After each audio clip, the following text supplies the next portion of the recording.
सत्य घटना पर आधारित प्रख्यात हिंदी कथा साहित्यिक डॉक्टर वृंदावन लाल वर्मा की कहानी विराटा की पद्मिनी।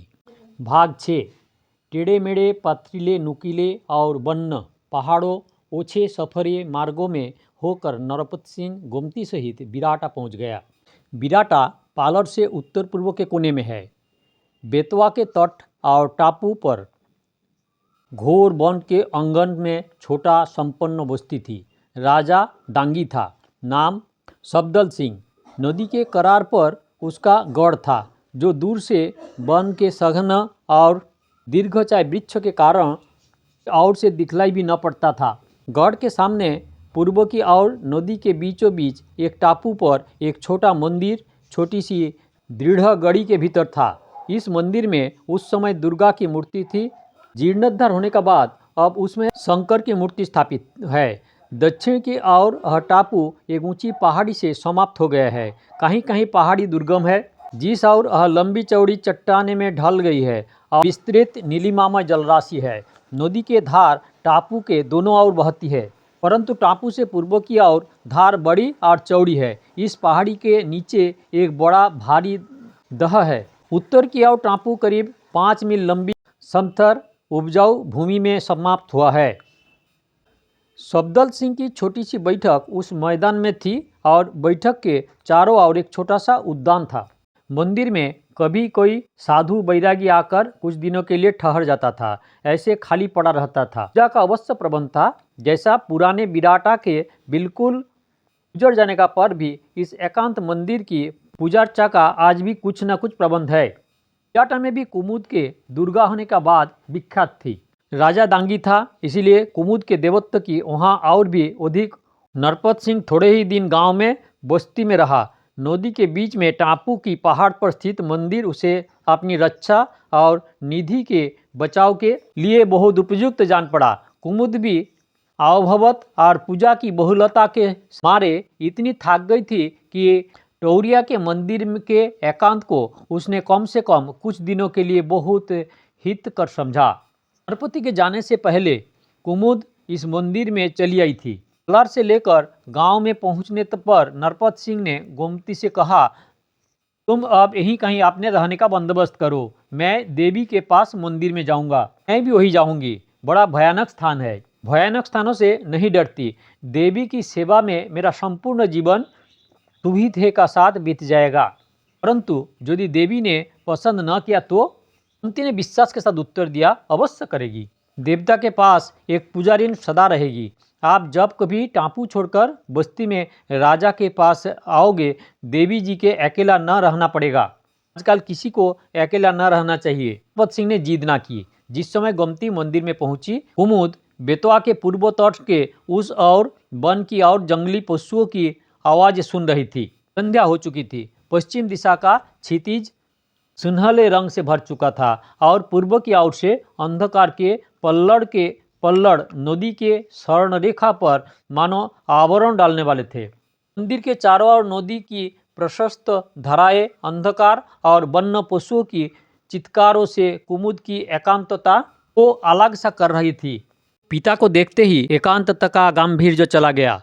हर्ष के एक सुनहरी रेखा से आंखें जग गई और गोमती की देखते ही आनंद के उल्कावली का रेखा जाल विकसित मुख पर नाचने सा लगा। बिना किस प्रतिबंध के गोमती के गले लगाकर बोली, गोमती तुम भी आ गई, अच्छा किया। भूली नहीं, 1 से 2 हुए, अच्छी तरह हो। अब पार्लर चलेंगे, साथ ही चलेंगे। वह मिलाप नरपत सिंह को भी बुरा नहीं लगा। देवी को अपनी कन्या को एक घड़ी के लिए स्वाभाविक आनंद में लहराते देखकर बूढ़ा भी प्रसन्न हो गया। उसने सोचा, ऐसा मिलाप बहुधा और सबके सामने ना होना चाहिए। गोमती भी उम्र सौंदर्य की युवती थी, परंतु किसी गुप्त चिंता और प्रकट थकावट से उसे मेघाच्छन्न चांदनी की तरह बना रखा था। लिंगन से छूटकर गोमती ने सजल कृतज्ञ नेत्र से एक क्षण महिमावान स्थिर नेत्र की ओर देखा। बोली, आपकी शरण में आ गई हूँ, अब कोई कष्ट न रहेगी, और रोने लगी। नरपत सिंह अपना सामान यथास्थान रखने से जुट गया।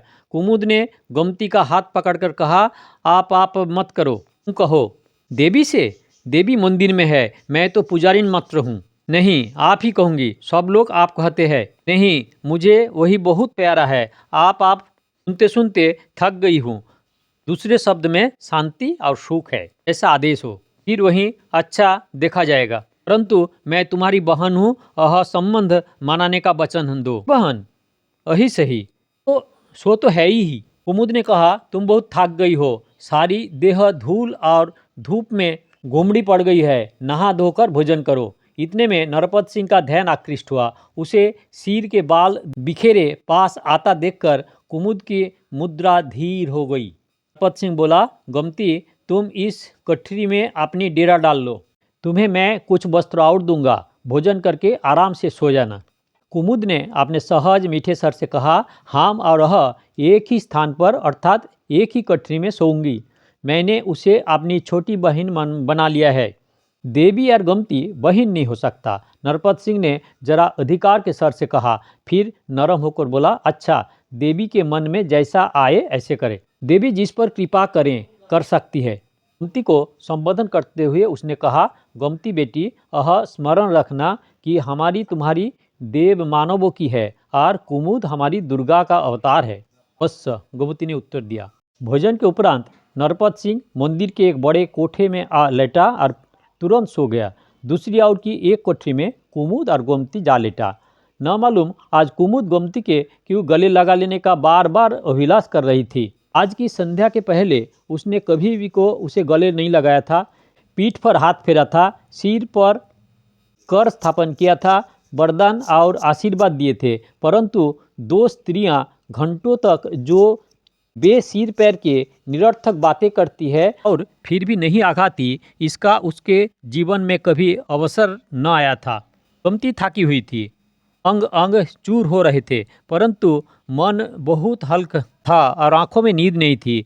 जीभ वार्तालाप के लिए लौक सी रही थी। परस्पर की दूरी ने मुहर सी लगा रखी थी। कुमुद इस अवस्था को अवगत कर रही थी। एक स्त्री हृदय को दूसरी स्त्री हृदय की मुख भाषा समझने में देर न लगी। जब दोनों को चुपचाप लेटे लेटे आधी घड़ी बीत गई, कुमुद ने कहा, गमती। उसने उत्तर दिया, मैं अभी सही नहीं हूँ, आप भी जाग रही हो। फिर ही आप जी के उमड़े हुए किसी अज्ञात अगम्य वेग को रोकते हुए हंसकर कुमुद बोली, भाई, ऐसे काम नहीं चलेगा। इन दूर की बातों से अंतर न गड़ाओ। क्या बहन कहने से तुम्हारी सिर कोई विपद आती है?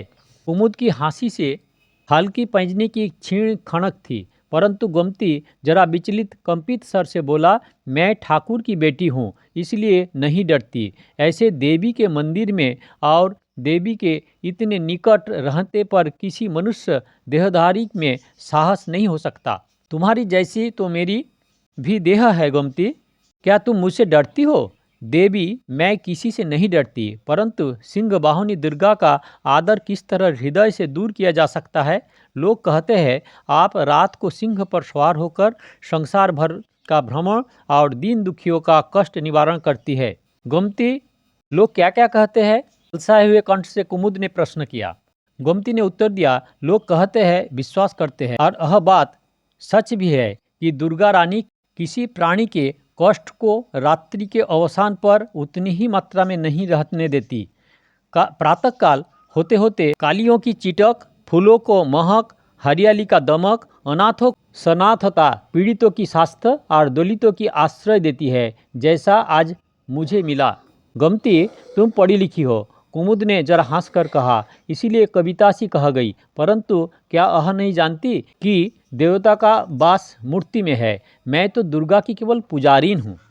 वह बोली, मेरा भाग्य उदय होना चाहता है, इसीलिए आप इतनी दयालु होकर इस तरह मुझसे बातें कर रही है। विनती यह है कि यह कृपा कभी कम ना हो। एक क्षण सोचकर कुमुद ने कहा, पलर में उस दिन की लड़ाई मैं रोकना चाहती थी, परंतु न रोक सकी।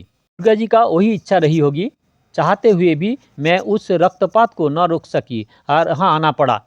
इस पर भी गमती, तुम वास्तविक दुर्गा को भुलाकर मुझे दुर्गा कहती हो। मैं तो केवल होमवादी करने वाली हूँ, और यदि तुम मुझे ऐसा ही मानते हो तो मुझे बहन कहलाने में ही आनंद है। गमती ने कहा, यदि ऐसा है तो केवल अकेले में ही बहन कह सकूंगी, सबके सामने कहने से मुझे भय लगेगा। उस दिन युद्ध में क्या हुआ था? दुर्गा ने जो चाहा सो हुआ। अंतर्जामिनी होकर भी आप यह प्रश्न करती है, यह केवल आपकी महत्ता है। फिर भी तुम्हारे मुंह से सुनना चाहती हूँ। गोमती ने जितना वृत्तांत सुन रखा था सुनाया। आपने विवाह से संबंध रखने वाली घटना नहीं कही। कुमुद ने पूछा, उस दिन तुम्हारी बारात आ रही थी, टीका कुशल पूर्वक हो गया था या नहीं? गोमती ने कोई उत्तर नहीं दिया, एक आह भर ली। कुमुद ने कहा, उधर के समाचार मुझे नहीं मिला। पूजार्चा में इतनी संलग्न रही कि पूछ नहीं पाया। रुद्ध सर से गोमती ने कहा, आपसे कोई बात छिपी छोड़ी ही रह सकती है, मैं क्या बतलाऊंगा? कुमुद ने सहानुभूति के साथ कहा, तुम्हारे ही मुंह से सुनूंगी, सच मानो मुझे नहीं मालूम। कुमुद ने इस अंधेरी कोठरी में यह नहीं देखा कि गोमती के कानों तक आंसू बह गए थे। प्रयत्न करके आपने ही संभाल कर गोमती ने उत्तर दिया, मेरा भाग्य खोटा है, इसमें दुर्गा की आशीर्वाद को क्यों दोष दूं? अपनी बारात के दूल्हा से संबंध रखने वाली शेष रण कथा भी सुना दी। अंत में बोली, घायल राजा पालकी में चढ़े हुए थे, बंधनवारों के सामने ही रुक गए। मेरी और देखते ही उनके घाव पुलकित हो उठा, सह ना सके, थम ना सके, जैसे तलवार टूटकर दो टूक हो जाती है, उसी समय धराशायी हो गए। मैं पास भी न जा सकी। फिर क्या हुआ? कुमुद ने सहानुभूतिमयी आतुरता के साथ पूछा। फिर क्या हुआ गोमती? एक निठुर ठाकुर पास आकर बुरी भली बातें कहने लगी। किसी ने उसे लोचन सिंह के नाम से संबोधित किया था। गोमती ने कहा, लोचन सिंह? कुमुद ने कुछ सोचकर कहा, यह नाम मुझे भी मालूम है। उस दिन लड़ाई से इस नाम का कुछ संबंध है। कहे जाओ बहन, आगे क्या हुआ? गोमती कहने लगी, यह पत्थर का मनुष्य लोचन सिंह उन्हें ठुकरा देना चाहता था। मेरे मन में आया कि खड्ग लेकर उसे ललकारूं और सीट काट कर फेंक दूं। इतने पर घोड़े पर बैठे राजकुमार वहां आ गए। राजकुमार? जरा चौकित होकर कुमुद बोली, अच्छा फिर? गोमती ने उत्तर दिया, राजकुमार आ गए। उन्होंने धीरे से उनके घायल शरीर को अपने घोड़े पर कस लिया और अपने डेरे पर ले गया। उनका नाम भूल गई हूँ। नाम कुंजर सिंह है? कुमुद ने कहा। फिर तुरंत जरा उपेक्षा के साथ बोला, कुछ भी नाम सही, फिर ये सब कहाँ गए? लोचन सिंह ने अपना घोड़ा आपके मकान के सामने रोक दिया। मेरे घर के सामने? हाँ, और काकाजू को पुकारा। क्यों? अच्छा फिर? पूजा करना चाहता था, परंतु राजकुमार ने कहा, अब मैं नहीं ठहरूंगा। दुष्ट उन्हें अटकाए रखना चाहता था। फिर काकाजू के नाम से पुकार लगाई, कोई नहीं बोला। पड़ोस के पंडित जी ने कहा, सब लोग दोपहर को ही कहीं चले गए। उसी समय मुझे भी मालूम हुआ कि काकाजू ने घर छोड़ दिया है। कुमुद ने जरा सा खासा। एक क्षण बाद फिर पूछा, फिर ये लोग पार्लर में ही बने रहे और उसी रात चले गए?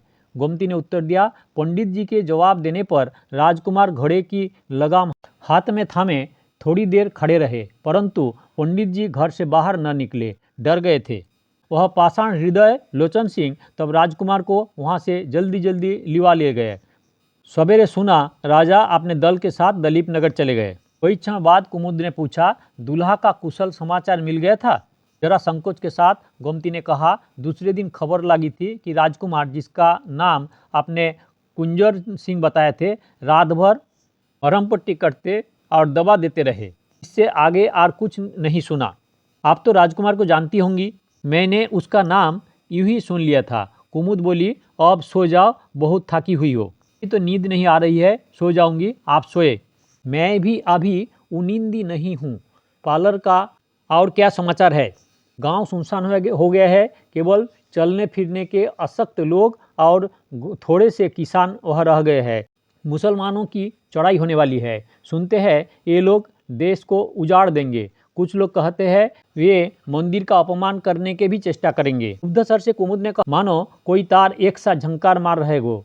क्या क्षत्रिय उस समय पलर की झील व देवता की धार में डूबकर प्राण बचा ली जाएगी? क्या बड़नगर और दलीप नगर के हिंदू उस समय सोते ही रहेंगे? गोमती जरा भयभीत हो गई, पर एक क्षण बाद दृढ़ता के साथ बोली, कुछ लोगों ने वहां जाकर फरियाद भी की और सुनते हैं दलीप नगर के राजा राजधानी छोड़कर पंचनंद की ओर चले गए हैं। राजा नायक सिंह अपने दल के साथ एक दिन पंचनंद पहुंच गए। पंचनंद, जिसे पंचनदा भी कहते हैं, बुंदेलखंड का एक विशेष स्थान है। जमुना, चंबल, सिंधु, पहुज और कुमारी ये 5 नदियों इस जगह जाकर मिली है। स्थान की विस्तृति, भयानकता उसके विशाल सुंदरता से होड़ लगाती है। बालू, पानी और हरियाली का यहाँ संगम वैभव, भय और सौंदर्य की विचित्र मिश्रण की रचना करता है। संगम के करीब एक गड़ी थी। राजा उसी में जाकर ठहरे। संध्या के पहले ही डेरे पड़ गए। तबीयत खूब ज़्यादा खराब है, परंतु बातचीत करने का चाव अधिक था। कुंजर सिंह को बुलाकर पूछा, लोचन सिंह कहाँ है? और लोचन सिंह के उपस्थित होने पर प्रश्न किया, कुंजर सिंह कहाँ है? जितने प्रमुख लोग गढ़ी के राजा के साथ आए थे, सब मानते थे कि राजा के साथ यहाँ आने से गलती की है। मार्ग से भटकी हुई इस दूर की गढ़ी में पहुंचकर किसी को भी हर्ष नहीं हुआ। पर लोचन सिंह ने ठंडा पानी पीकर घोड़े का पीछे ठोकते ठोकते सोचा कि आज रात भर अच्छी तरह सोऊंगा। कल्पी पंचनद से दूर नहीं थी। कल्पी के फौजदार से किसी तत्काल संकट की आशंका न थी। उन दिनों मिलाप करते करते छुरी चल पड़ती थी और छुरी चलते चलते मिलाप हो जाता था। पंचनद दलीप नगर की सीमा के भीतर था। हकीम दरा फौजदार की शांतिवृत्त का पता लग चुका था और दलीप नगर की सेना भी निर्बल न थी। जनार्दन मेल और लड़ाई दोनों के लिए तैयार था। कुछ लोग सोचते थे कि दलीप नगर छोड़ जाने से राजा की हत्या का सा काम किया, परंतु उस परिस्थिति में राजा की आज्ञा का उल्लंघन करना असंभव था। इसीलिए ऐसे लोग पछतावा तो प्रकट न करते थे, परंतु राजा के लिए चिंतित दिखाई पड़ते थे। ऐसे लोगों के केवल जनार्दन कम से कम ऊपर से चिंतित नहीं दिखाई पड़ता था। सभी आगुओं के मन में एक बात ही था, राजा की समाप्ति कब शीघ्रतापूर्वक हो और कब राजसत्ता किसी अच्छे आदमी के हाथ में सुव्यवस्था का संग्रह कर दे। केवल देवी सिंह राजा के निकटवर्तियों में ऐसा था जो भगवान से राजा के स्वास्थ्य लाभ के लिए दिन में एक आध बार प्रार्थना कर लेता था। षड्यंत्र खूब सरगर्मी पर थे। बिना किसी लाज संकोच के राजा के पलंग के 4 हाथ के ही फसले पर रचित षड्यंत्र की कानाफूसी और षड्यंत्र रचना की बहस होने लगी। लोगों को यह दिखलाई पड़ रहा था कि सैनिकों का विश्वास लोचन सिंह के बल विक्रम पर और जनार्दन की क्षमता तथा कुशलता पर है। जनार्दन अपनी आर्थिक समर्थता और व्यवहार पटुता के कारण पंचनद पर सेना के विश्वास का स्तंभ सा हो गया। खुल्लम खुल्ला कोई रानी उसके खिलाफ कुछ नहीं कह रहे थे। लोचन सिंह के पास न कोई षड्यंत्र था और न कोई षड्यंत्रकारी दल। षड्यंत्र की दृष्टि के नायक कुंजर सिंह में न तो यथेष्ट मानसिक चपलता थी और न किसी षड्यंत्र के प्रबल नायकत्व के लिए पूरी नैतिकताहीनता। भीतर महलों में षड्यंत्र बनते और बिगड़ते थे। सुलझाई हुई उलझनें और उलझती जाती थी। अच्छी अच्छी योजनाएं भी तैयार हो जाती थी, परंतु उनके लिए योग्य संचालक की अटक थी। 2 दिन ठहरने के बाद बड़ी रानी ने कुंजर सिंह को बुलाकर प्रस्ताव किया कि दलीप नगर तुरंत लौट चलो। यह प्रस्ताव कथन के जितना सहज था, व्यवहार में उतना नहीं। कुंजर ने कहा, यह असंभव है, काकाजू की मर्जी नहीं है। यदि हमने सैनिकों से कहा और उन्होंने न माना तो तिल धरने का भी स्थान न मिलेगा। लोचन सिंह से कहो कि मेरी आज्ञा है। राजा को इस समय भले बुरे का चेत नहीं है। मैंने लोचन सिंह का रुख भी परख लिया है। उनके जी में किसी ने यह बात बिठला दी है कि महाराज इस स्थान को कदापि न छोड़ेंगे और ही स्वस्थ हो जाएंगे। किसने? हाकिम जी ने। आगा हैदर के लड़के ने? हाँ महाराज। लोचन सिंह को बुला दो। एक क्षण सोचकर फिर रानी बोली, मत बुलाओ उस लठ को। वह गांवर रथ, तलवार और सिर के सिवा हमारी सहायता की कोई और बात न कर सकेगी। कुंजर सिंह, आज्ञा, समय आ गया है। यह तो मैं भी देख रहा हूँ, तुम अंधे हो और अपाहिज भी। कुंजर सिंह कान तक लाल हो गया, परंतु चुप रहा। रानी बोली, तुम्हारे साथ कोई नहीं दिखलाई देता और मेरे पक्ष का भी इस जंगल में कोई नहीं है। मुझे इसी समय दलीप नगर पहुंचा सकते हो? प्रयत्न करता हूँ, उत्तर मिला। कुंजर सिंह वहाँ से जाने के ही हुआ कि रामदयाल रोती सूरत बनाए आया। बोला, काकौजू। हाँ बोल, कह, क्यों रुक गया? रानी ने कुछ कठोरता के साथ पूछा। काकौजू, रामदयाल ने कहा, जमुना जी से रज और गंगाजल मंगाने का हुक्म हुआ है, चलना होए। क्या दशा बहुत बिगड़ गया है? रानी ने कंपित स्वर से पूछा। हाँ महाराज, कहकर रामदयाल छोटी रानी के पास चला गया। उसी समय जनार्दन वहाँ आया। रानी आड़ में हो गई। उत्तर देने वाली दासी, जिसे जवाब वाली कहते हैं, रानी के कहलवावे से बोली, कहिए महाराज का हाल अब कैसा है? पहले से बहुत अच्छा है, जनार्दन ने उत्तर दिया। उन्हें खूब चेत है, परंतु अंत समय दूर नहीं मालूम होता। दीप शिखा की अंतिम लौ की तरह यह जगमगाहट है। बार बार देवी सिंह का नाम ले रहे हैं। यह महाराज के पास ही बैठे हैं। दवात कलम मंगाई थी। कुंजर सिंह ऐसे हिला जैसे किसी ने एकाएक झकझोर डाला हो। बोला, दवात कलम किस लिए मंगाई थी? स्पष्टता के साथ जनार्दन ने जवाब दिया, कदाचित अपना अंतिम आदेश अंकित करना चाहते हैं। दवात कलम पहुंच गई है, कागज पर कुछ लिख भी चुके हैं। छोटी महारानी कहाँ है? रानी ने तुरंत पूछवाया। उत्तर दिया, उन्हें भी बुलाया गया है, आप भी यथासंभव शीघ्र चले। कुंजर सन्न होकर बैठ गया। जनार्दन चला गया। उसी समय पंचानद की छावनी में हकीम आगा हैदर आ गया। आते ही उसने जनार्दन से कहा, यहाँ आकर बहुत बुरा किया। क्या राजा को मारने के लिए आए थे? नहीं, उनकी इच्छा उन्हें यहाँ ले आई। अब वहाँ जा रहे हैं। फिर दलीप नगर? नहीं, गोलोक। ऐसे जल्दी? उफ, वह सब पीछे सोचिएगा। राजा के पास तुरंत चलिए। दोनों जा पहुँचे। लोचन सिंह दवा दारू में व्यस्त था। उसने पंचनद पर जाने का पश्चात हर्षपूर्वक इस कर्तव्य की स्वीकार कर लिया और वह इस कार्य में इतना संलग्न था कि उसे इधर उधर क्या हो रहा है उसका कुछ भी चेत न था। इतना विश्वास उसे अवश्य था कि राजा का औषधोपचार सावधानी के साथ हो रहा है। देवी सिंह राजा के पास बैठा उनकी देखभाल कर रहा था। छोटी रानी एक और पर्दे में बैठी हुई थी। संकेत में आगा हैदर ने अपने लड़के से राजा की दशा पूछी। उसने सिर हिलाकर निराशासूचक संकेत किया। आगा हैदर ने पास जाकर देखा। राजा छीन सर से बोला, हकीम जी कहाँ थे? कांपते ही गले से आगा हैदर ने कहा, कदमों में।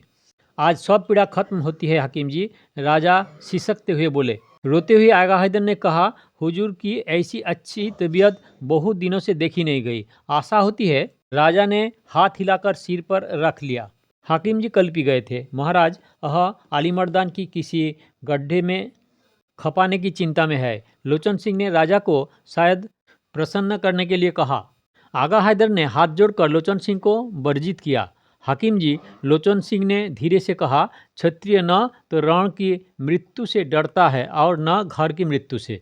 इतने में एक और पर्दे में बड़ी रानी भी आ बैठी। रामदयाल ने छोटी रानी के पास से आकर जनार्दन से जरा जोर से कहा, आप सब लोग बाहर हो जाइए, ककौजू दर्शन करना चाहती है। राजा ने यह सब वार्ता कुछ सुन ली कुछ समझ ली। टूटे हुए स्वर से बोला, तब सब लोग यहीं समझ रहे हैं कि मैं मरने के हूँ। कुंजर सिंह कहाँ है? कुंजर सिंह तुरंत हाथ जोड़कर सामने खड़ा हो गया। राजा की आंखों में आंसू आ गए और गला रुद्ध गया। कुछ कहने को हुए न कह पाए। कुंजर की आंखें भी डबडबा गई। जनार्दन इस समय बहुत सतर्क था। दृष्टि तुली हुई और सारी देह कुछ करने के लिए साधी हुई। वह ऐसा जान पड़ता था जैसे किसी महत्वपूर्ण नाटक का सूत्रधार हो। उसने लोचन सिंह की ओर देखते हुए कहा, इस समय महाराज को बात करने में जितना कम कष्ट हो, हम अपना उतना ही बड़ा सौभाग्य समझते। लोचन सिंह ने कुंजर सिंह के पास जाकर कहा, राजकुमार जरा इधर आइए। इच्छा विरुद्ध कुंजर सिंह दूसरी और 2-3 कदम के फासले पर हट गया। जनार्दन दवात कलम और कागज लेकर राजा के पास जाकर झुक गया। राजा असाधारण चित्कार के साथ बोले, मुझे क्या तुम सबने पागल समझ लिया है? और तुरंत अचेत हो गया। रामदयाल झपट कर राजा के पास जाना चाहता था। लोचन सिंह ने रोक लिया। कुंजर ने हाकिम से कहा, आप देख रहे हैं कि आपकी आंखों के सामने यह क्या हो रहा? मेरे समझ में कुछ नहीं आता। हाकिम जी ने आंखें दलते हुए कहा, अब दूधारा खाड़ा भी आज किसी लोभ में आ गया है। लोचन सिंह की ओर इंगित करके कुंजर सिंह ने दबे गले में कहा और दृढ़तापूर्वक अपने पिता के पैताने जाकर खड़ा हो गया। लोचन सिंह धीरे से बोला, महाराज जिसे चाहेंगे उसे लिख देंगे। किसी को उसने अपनी मांग चूक नहीं करनी चाहिए। एक क्षण बाद राजा ने होश आता देखकर जनार्दन ने जोर से कहा, द्वात कलम मंगाई थी सो आ गई। देवी सिंह के लिए आदेश हुआ, यहाँ उपस्थित है। मुझे किस लिए? एक कोने से देवी सिंह ने पूछा। जनार्दन ने आग्रह से ऊंचे स्वर में कहा, अब आज्ञा हो जावे। राजा ने कुछ मुंह ही मुंह में कहा, परंतु सुनाई नहीं पड़ा। जनार्दन ने माना कुछ सुना हो। बोला, बहुत अच्छा महाराज, जमुना जी की रज और गंगाजल है। यह सामग्री पास ही रखी थी। रामदयाल ने छोटी रानी की पर्दे के पास से चिल्लाकर कहा, हाकिम जी यहाँ जल्दी आइए।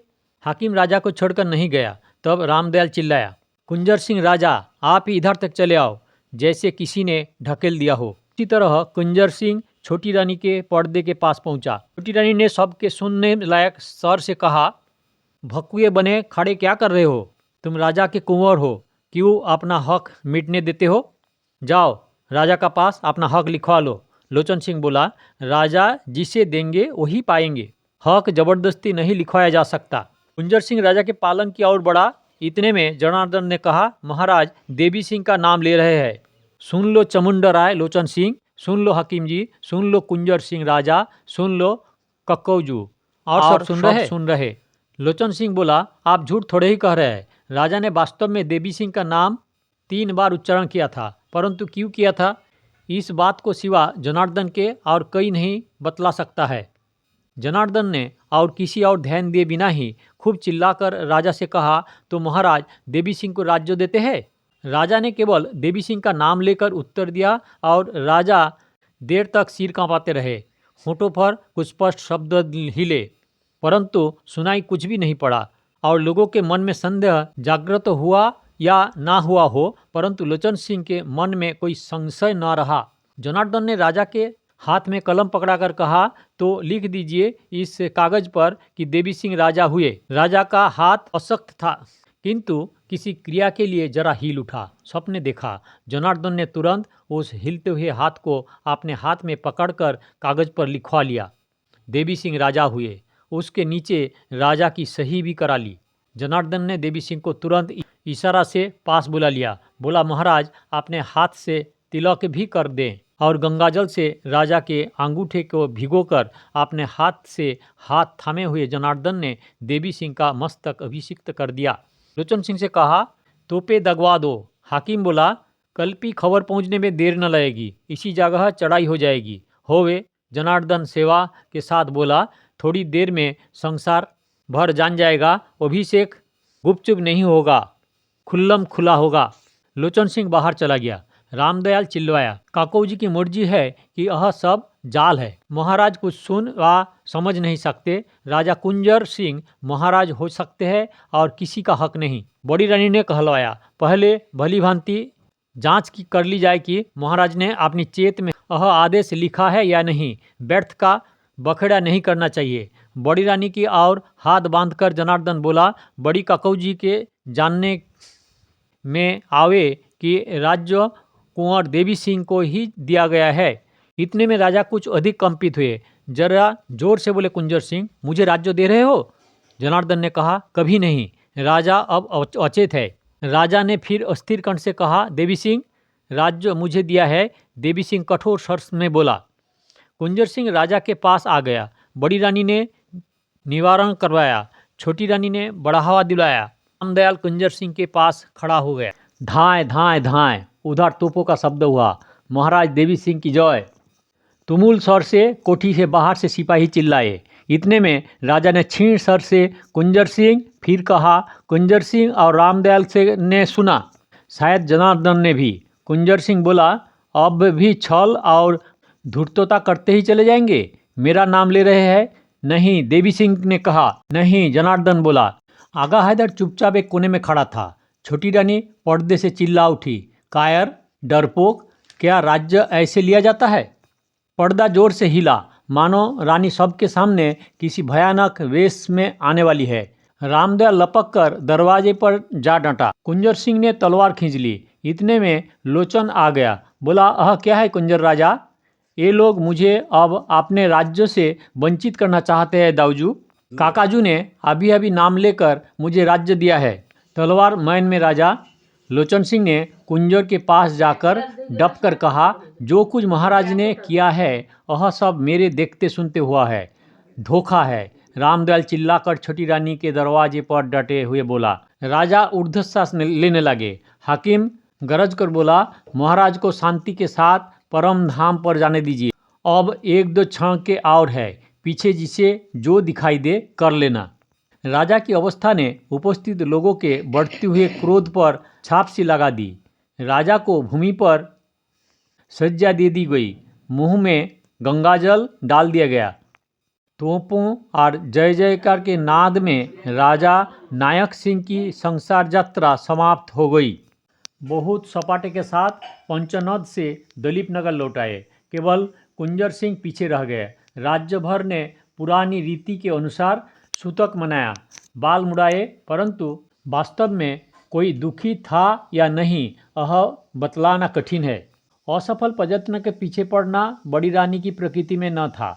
एक बार मनोरथ विफल होने से पुनः प्रयत्न करना उनके मानसिक संगठन के बाहर की बात थी। छोटी रानी को देवी सिंह का राज तिलक बहुत बुरा लगा। यह सती नहीं हुई, यह देखकर, और शायद देवी सिंह के मनाने पर बड़ी रानी भी सती नहीं हुई।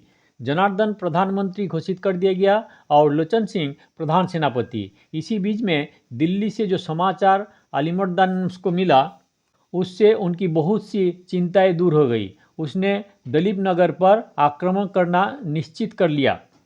यदि अलीमर्दान को यह समाचार कुछ दिन पहले मिल गया होता तो शायद यह पंचनद पर ही युद्ध ठानने का चेष्टा करता, परंतु इनकी संभावना की बहुत कम, क्योंकि बहुत दूर न होते हुए कल्पी से पंचनद पर तोपों का घसीट ले जाना काफ़ी समय ले लेता। अब कल्पी में दलीप नगर के ऊपर चढ़ाई करने के लिए तैयारी होने लगी। दलीप नगर में इनकी खबरें आने लगी। थोड़ी दिनों बाद यह सेना कल्पी से चल पड़ी। उधर दलीप नगर में भी खूब तत्परता के साथ जनार्दन और लोचन सिंह द्वारा सैन्य संगठन होने लगा। प्रजा में विश्वास का संचार हुआ। देवी सिंह इस तरह राज सिंहासन पर बैठने लगा जैसे दरिद्रता व सामाजिक स्थिति की लघुता की कमी उसका संपर्क ही न किया हो। उसी समय समाचार मिला कि कुंजर ने कुछ सरदारों को साथ लेकर सिंध तटस्थ सिंहगढ़ पर कब्जा करने का विद्रोह का झंडा खड़ा कर दिया है। जनार्दन ने यह भी सुना कि छोटी रानी कुंजर सिंह को उभाड़ने और द्रव्य आदि की सहायता करने में कोई संकोच नहीं कर रही है। इस पर भी नए राजा ने उनके साथ कोई बुरा बर्ताव करने का लक्षण नहीं दिखलाया, परंतु जनार्दन से सहन नहीं हुआ। बुलाकर रामदयाल से कहा, तुम्हारी सब चालें हमें विदित है। कुंजर सिंह राजा आपने किया का फल पाएंगे, परंतु तुम उनसे अपना कोई संबंध मत रखो, नहीं तो किसी दिन सिर से हाथ धो बैठोगे। मैंने क्या किया है पंडित जी? रामदयाल ने पूछा। तुमने कुंजर सिंह के पास रुपया पैसा भेजा है। तुम यह के भेद कुंजर सिंह के पास भेजते रहते हो। मैंने यह कुछ भी नहीं किया है। छोटी रानी और तुम यह सब नहीं कर रहे हो। यह करती होगी महारानी है, मैं तो नौकर चाकर हूँ। बाल खिंचवा कर भूस भरवा दिया जाएगा जो किसी सेखी में भूले हो। किसकी खाल? रानी की? मैंने यह तो नहीं कहा, परंतु यदि रानी पृथ्वी को सिर पर उठाएगी तो क्या वह न्याय से बच जाएगी? धैर्य की सीमा समाप्त हो चुकी है, मेरा कोई अपराध नहीं, कहकर रामदयाल चला गया। जनार्दन दूसरे काम में लग गया और यह वार्तालाप भी भूल गया। खबर लगी कि अलीमर्दान की सेना लेकर राज्य की सीमा के पास से होता हुआ बढ़ता जा रहा है, परंतु सीमा के भीतर प्रवेश नहीं किया और न राज्य की किसी प्रजा को सताया ही है। शायद कहीं और जा रहा है, कम से कम अपनी तरफ से कारण न उपस्थित किया जाए। ऐसी दशा में उससे लड़ने के लिए सेना भेजना राजा देवी सिंह के उचित नहीं समझता, परंतु आपने वहाँ चौकसी रखी। कुंजर सिंह को सिंहगढ़ से निकाल भागने के लिए कुछ सेना उस और रवाना कर दी। कुंजर सिंह अपनी छोटी सी सेना के साथ सिंहगढ़ में घेर लिया गया। सिंधु नदी सांप की तरह कतराती हुई इस किले के नीचे से बहती चली गई है। नदी के उस और भयानक जंगल था। किले में खाद्य सामग्री थोड़ी दिनों के लिए थी। घेरा प्रचंडता और निष्ठुरता के साथ पड़ा। किले से बाहर निकालकर लड़ना आत्मघात से भी अधिक बुरा था। किले की दीवारों पर तोपों निरंतर गोले फेंकने लगी। बचने का कोई उपाय न देखकर जो कुछ उसे अनिवार्य दिखाई पड़ा वही निश्चय किया, अर्थात लड़ते लड़ते मर जाना। भाग 6 समाप्त हुआ। कृपया सब्सक्राइब कीजिए, पसंद आए तो लाइक कीजिए, शेयर कीजिए। अगले भाग के लिए इंतज़ार कीजिए।